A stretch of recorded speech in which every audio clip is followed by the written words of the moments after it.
Hello, and welcome to Supposedly Fun. My name is Greg. I'm here with my buddy Teddy, who is taking a long nap, hanging out with me here on the couch. And since you're not seeing my face, I'm sure you can guess I am still not feeling up to par after I had sinus surgery on the 18th to repair a deviated septum. So we're going to do the same thing I did last week, where I am going to talk to you from behind the camera. Hi. I have my books here that I want to talk about. I got my first 5-star read of 2024. We will get into it. First, just an update for you. And first, a shout out to Joel, who's not here, actually. He had to go back to work and travel this week, so it's just been me and Teddy. But the other shout out is to Teddy, who is a very active dog, but has just been really sweet and has loved hanging out with me here.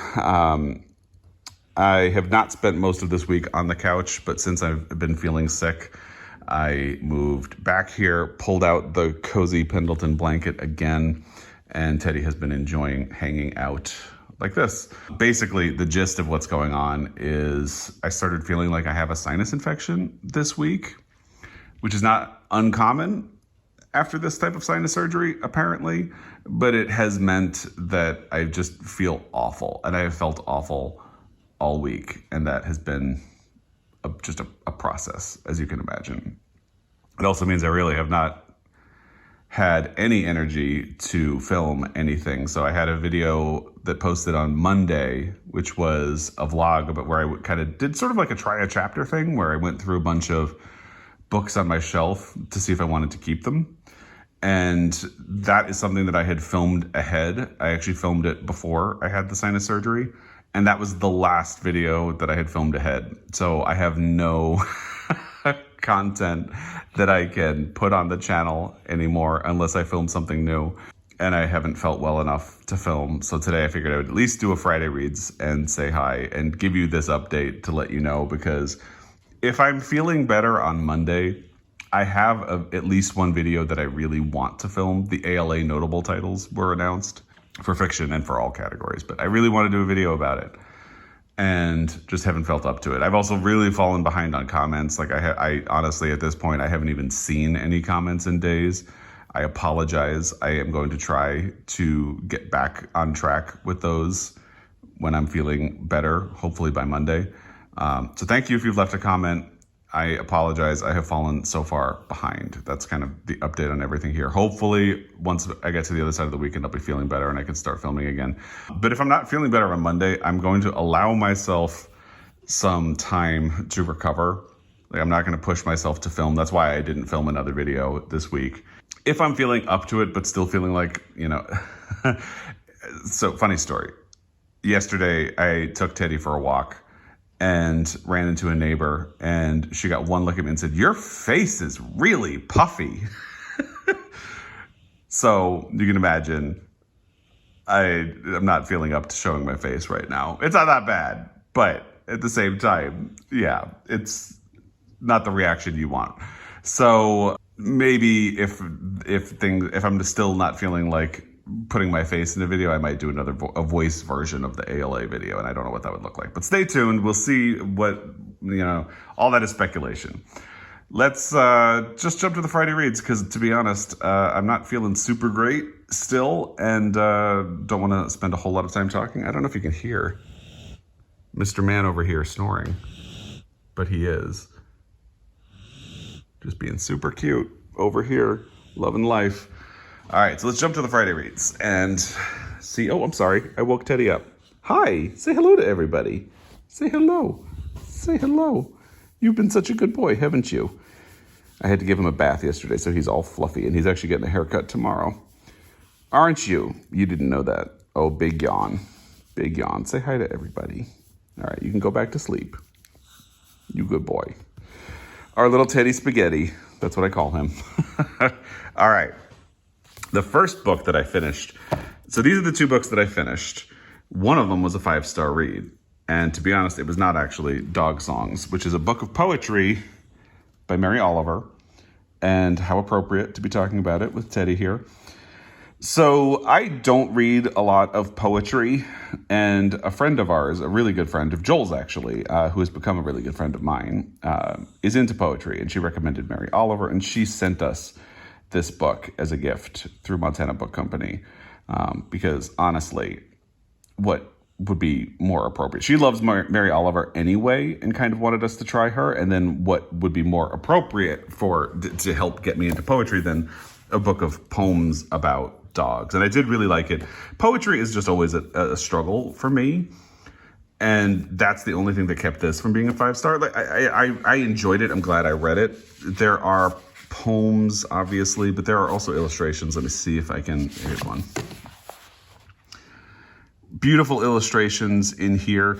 I will say some of it is a little bit sad because obviously it talks about some dogs that have been lost in here, and that is very emotional. You can imagine, especially, as someone who has lost 2 dogs in recent years, that hit hard. However, it's also really beautiful, and the poems do really speak to the relationship between people and their dogs and the love that exists. And again, beautiful illustrations in the book. So I really enjoyed this. Again, poetry just feels a little bit inaccessible to me, but I do try at least once a year. And, hopefully maybe this year there will be other collections that I try. I have yet to really fully love a poetry collection, but this seemed like a good step in the right direction. So I enjoyed it. And if you are a dog person, I can't imagine a better gift that you could give to someone, or if you know a dog person in your life. I mean, what a perfect gift. Teddy would agree, except he's going back to sleep. So that was the first book that I finished, and it reads very quickly because there's actually, if you notice when I flip, there's nothing on the left-hand side of all of these pages except illustrations. So it reads really quickly. And again, because it's poetry, some of it's long, some of it's short. It ends with something that's a little closer to prose.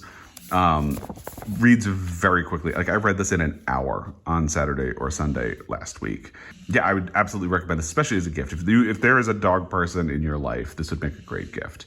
And I'm really grateful to the friend of ours who sent this. I don't think she watches my channel, but if you're watching, thank you, Libby. I really appreciate it. And I look forward to reading more Mary Oliver in the future. So you can guess then that Hello Beautiful by Ann Napolitano was the 5-star read. And I had a huge problem last week where I read a lot because basically this couch was my life last week, and this was my view. And I had a lot more time to read. This week has been harder because I've been back to work and I have not been feeling well. I mean, I wasn't feeling well last week, but at least I wasn't working. So it was a lot harder to find time to read. But anyway, last week I read a lot of books. The problem was I didn't really like them. And I had only barely started the audio of Hello Beautiful. When I did my last Friday Reads video, it's narrated by Maura Tierney, who does a great job with the audio. Like I jokingly texted someone who I know loves Hello Beautiful, and I believe I said the words "break my heart and rebuild me," Maura Tierney. So if you read the description of the book, it references Little Women and sort of talks about this as if it's a sort of modern, like updated version of Little Women.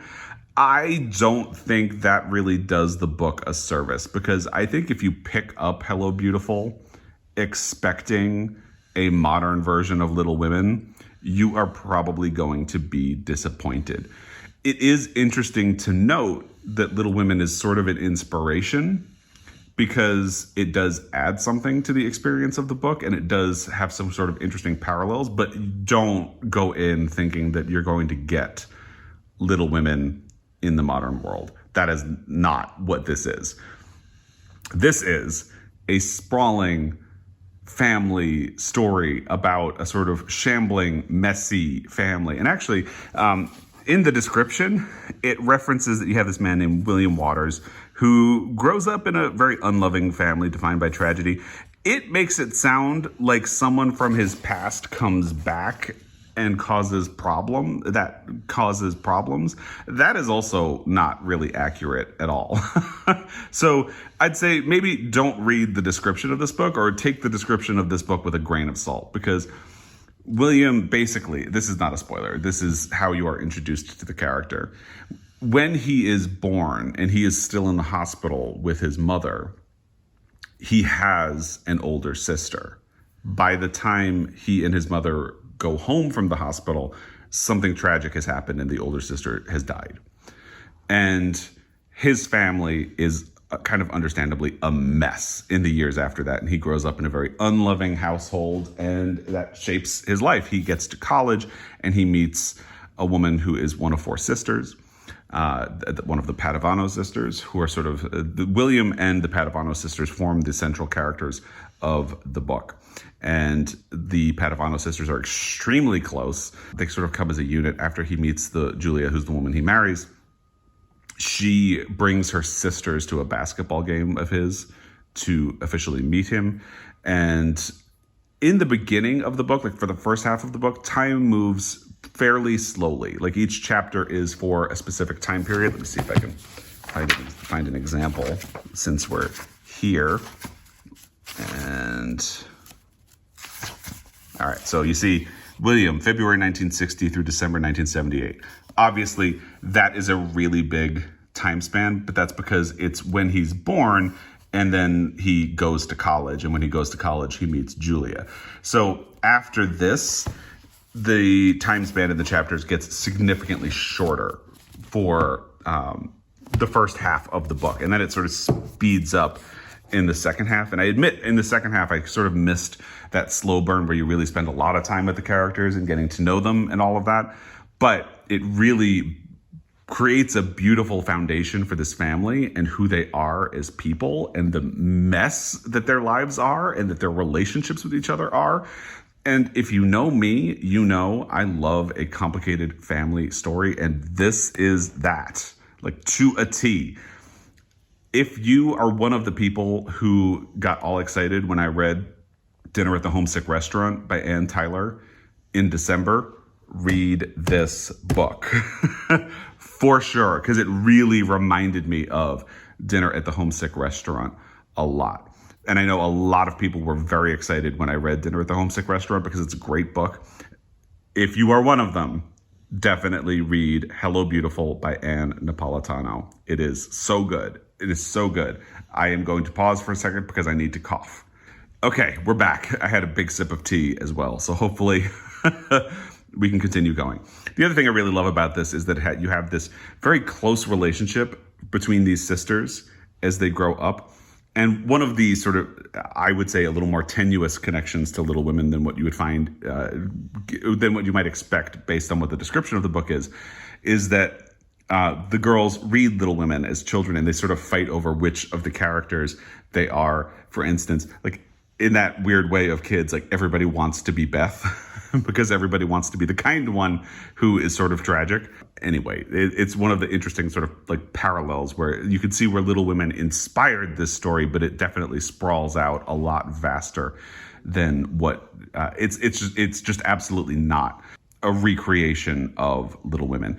It's much more like, if you also like the Greta Gerwig Little Women, this is a great book for you, because it's the inspiration that it takes from Little Women seems to be from the second half of Little Women, which is the part that most people don't focus on, the part where the girls are getting older and they're adjusting to life and they sort of struggle with what they want to do in the world and who they are and all of that. The part of Little Women that a lot of people forget, because the part where they are children is the part, it has the most memorable parts of the book, the sort of iconic sequences that everybody thinks of.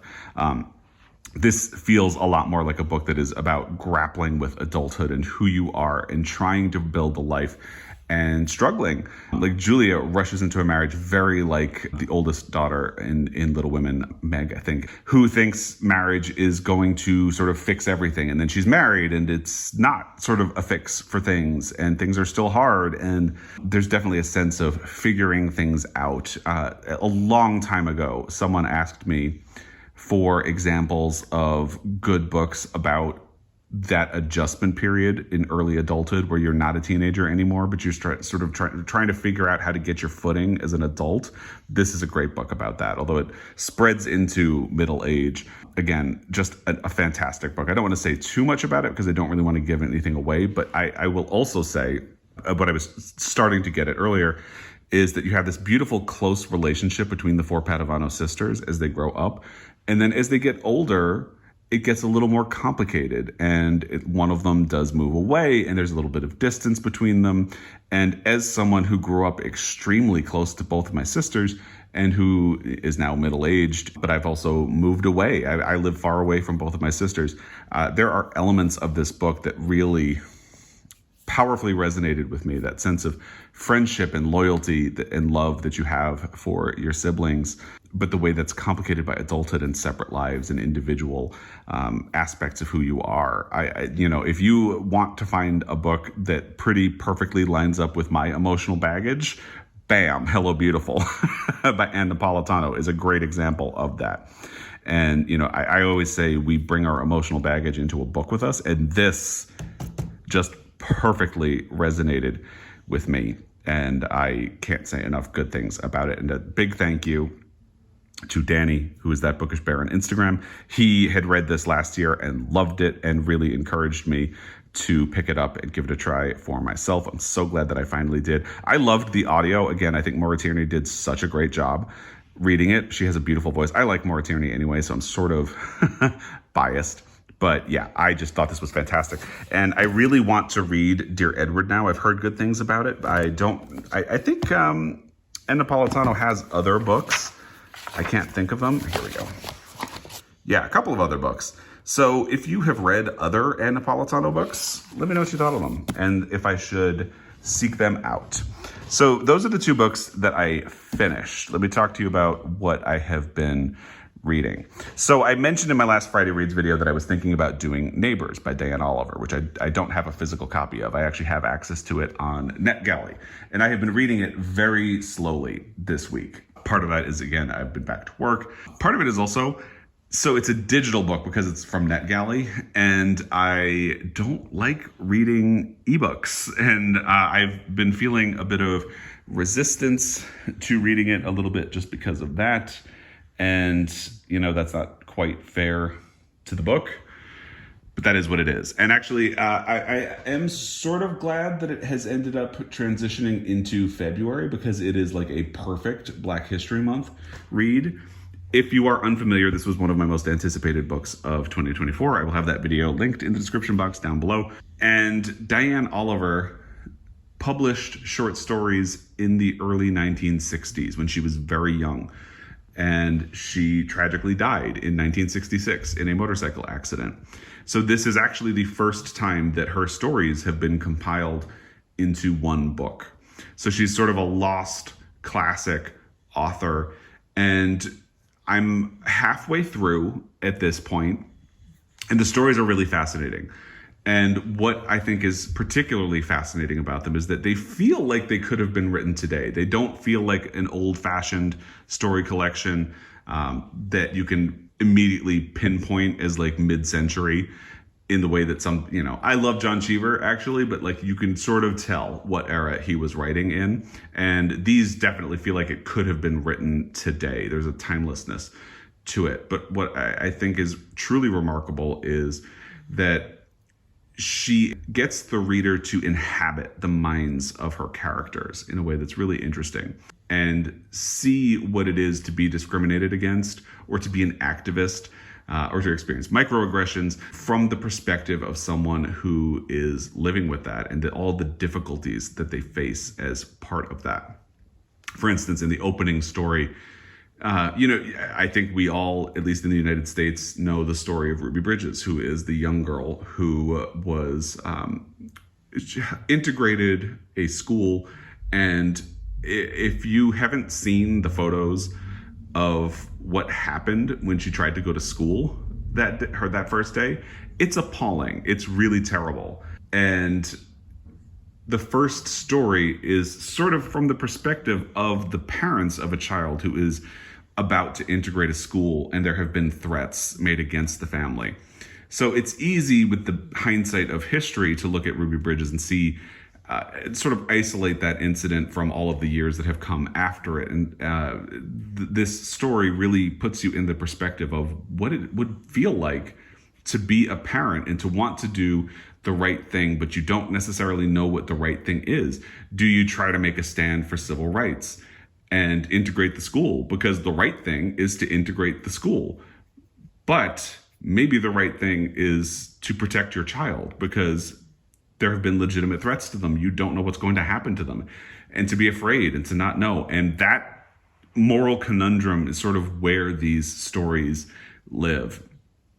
There has been one story so far that sort of doesn't fit the vibe of the rest. But,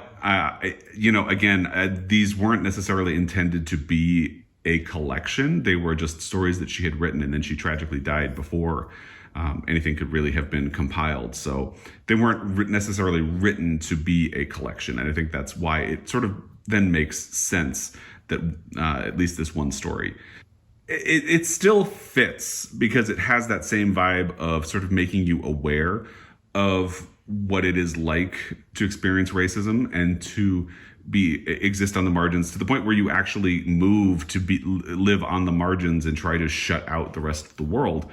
And then the rest of the world keeps trying to encroach back in on you. It's a fascinating collection. I'm really glad I read it. And I'm actually glad that it's moving into February because, again, it is Black History Month. And this feels like a perfect book. It is going to be released in February. I have access to it on NetGalley, so I apologize. I don't know the date. I will put it somewhere like here on the screen so you can actually see it.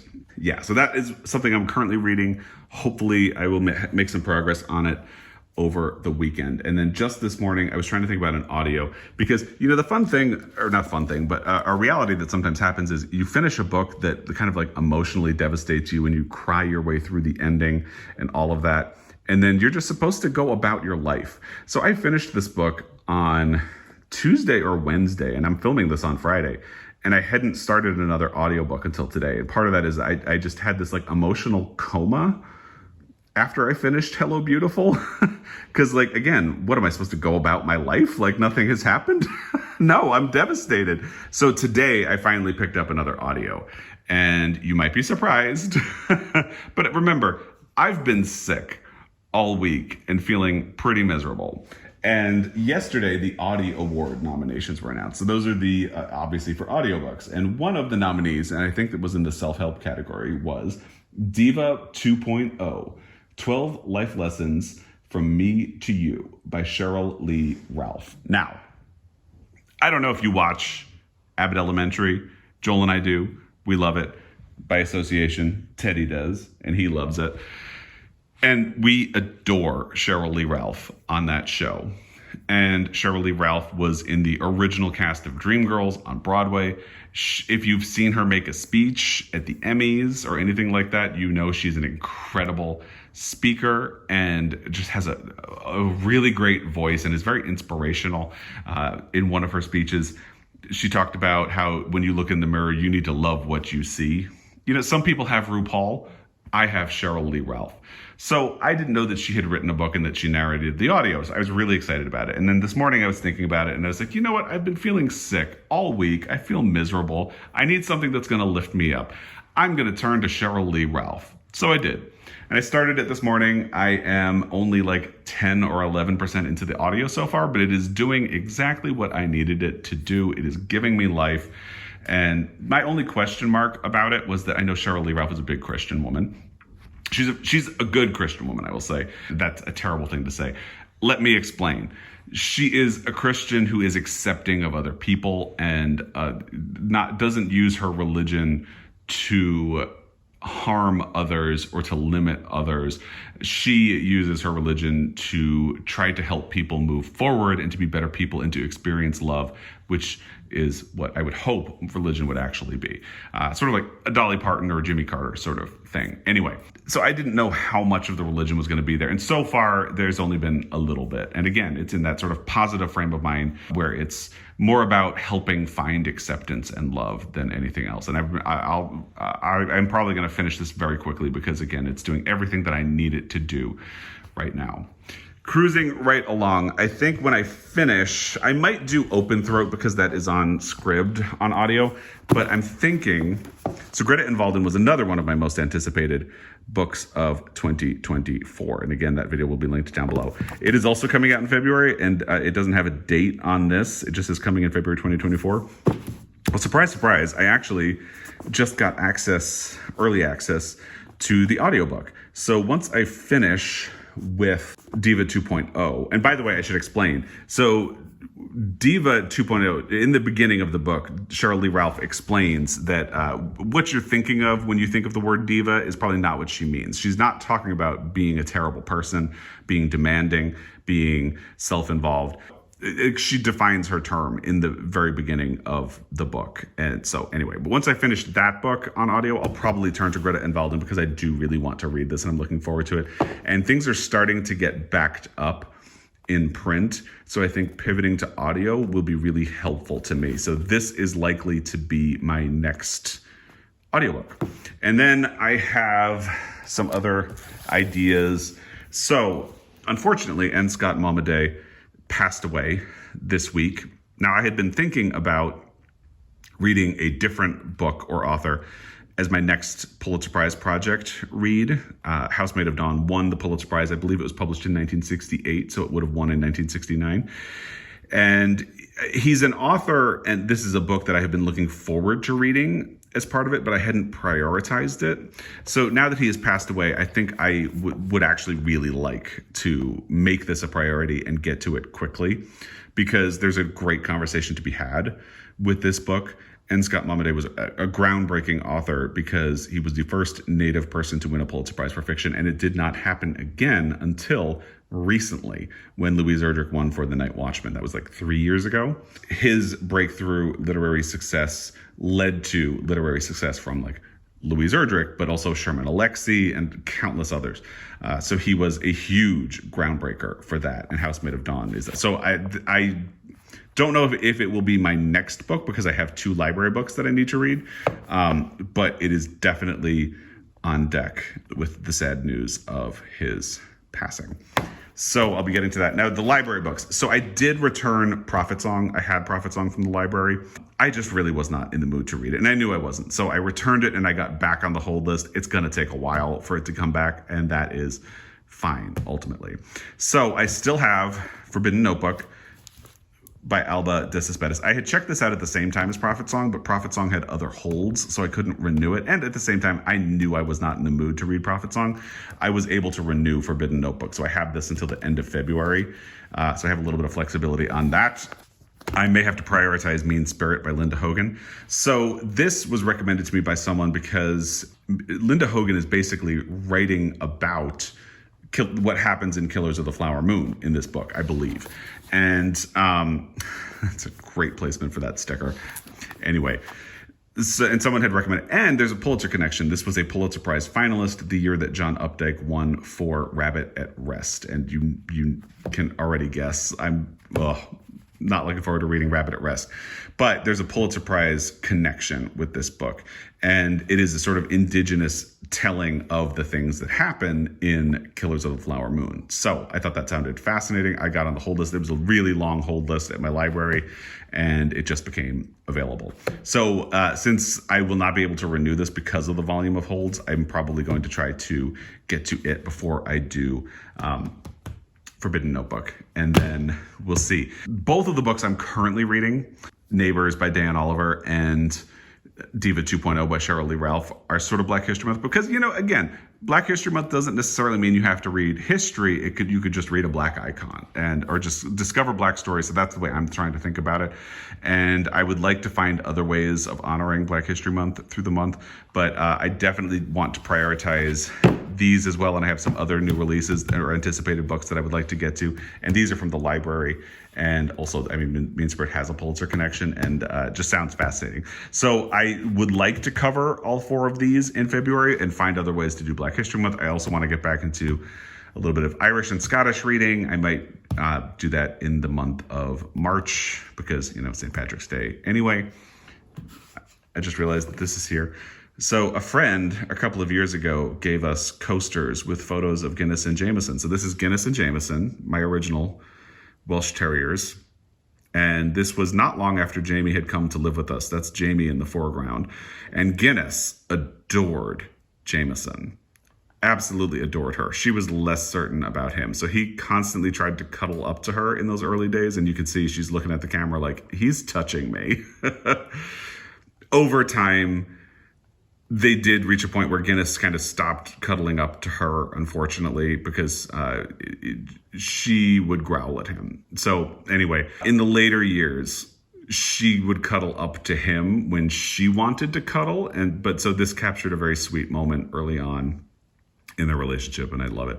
We have other coasters. Unfortunately, the one next to me is underneath my tea. But yeah, I just saw it on the table and thought I'd tell you what that is. Oh, somebody last week had said that they kind of wanted a little bit more from our wedding album. So let's just do a quick flip in here as well, not the whole thing. Yeah, so Joel and I got married on Lake Moraine, which is what you see right here in the Canadian Rockies. It really does look like this. The water really is that blue. And nowadays you can't really, or you're at least discouraged from crawling out on the rocks because, especially since the pandemic, tourism here has gone insane. And it's actually even gotten difficult to get to Lake Moraine. We don't have to get into all of that right now, but someone had said that they wanted a little bit more. So Joel and I actually took this photo ourselves because early days of iPhone, you couldn't do a panorama on your iPhone. So there was an app that basically you would take a picture, take a picture, take a picture, take a picture, take a picture, and it would stitch them together. So I stood out there and Joel took a picture, took a picture, took a picture, and then we traded places and I took a picture, took a picture, took a picture, and we sort of blurred the edges because they don't all perfectly line up. So we actually took this photo ourselves. But anyway, yeah. Joel's cousin went to Disney right after the wedding and got Chip and Dale to hold up a wedding sign for us. So here are some photos. Hang on. So they have a big ballroom. We didn't actually do the wedding in the ballroom. We got married just through, our dinner was through those doors in a smaller room. This is where they had set up the buffet and they'd made this really beautiful path into there. Oh, actually, that's Libby, the woman who gave dog songs. She officiated the wedding for Joel and me. So there you go. That is the person. And there we are signing the marriage license. Yeah. One of my sisters giving a speech. Oh, the cake. All important cake. So it was huckleberries, almond sponge. We had these white chocolate panels to make it look like a box with tiny huckleberry and pistachio macaroons. My sister with my niece, that's not her daughter, my other sister's daughter. And just fun stuff. Oh, so there are little chipmunks all over Moraine Lake, and we hired our photographer because she had gotten a photo with one of them with a different couple on her website, and we wanted to get a picture with one, and she did it. She did it. Family photos, me doing my vows. That's my niece spreading flowers out for us. Yeah, it was a good day. So there's a quick peek. Oh. And that is the coffee shop where Joel and I met in New York City. It doesn't exist anymore. And that is where Joel was sitting in Roasting Plant when I met him. So if you walked in, that would be right along that left-hand side right there. So I walked in, Joel was sitting there, and we immediately saw each other and I intentionally sat down sort of in this vague area so I could look right over at him, and we smiled at each other for a long time, and he eventually came over and said hello, and now here we are. So anyway, someone had said that they wanted to see more, so there's your little wedding flip. Right, Teddy? Do you want to say bye-bye to the people? He's just tired. All right, well, there's your Friday reads. Hopefully I'll have a lot more for you next week. Hopefully I'll be feeling better next week and you can actually see my face. As I appreciate your patience as we go through this again. I'm sort of out of videos that I don't have any more that I had filmed ahead, so I'm at the mercy of when I'm feeling better. And I'm just going to allow that to play out. I'm not going to try to rush anything because that wouldn't serve any purpose. So thank you for your patience while I go through this. And as always, I really appreciate your time. And we will be back, won't we, Teddy? Until next time, happy reading.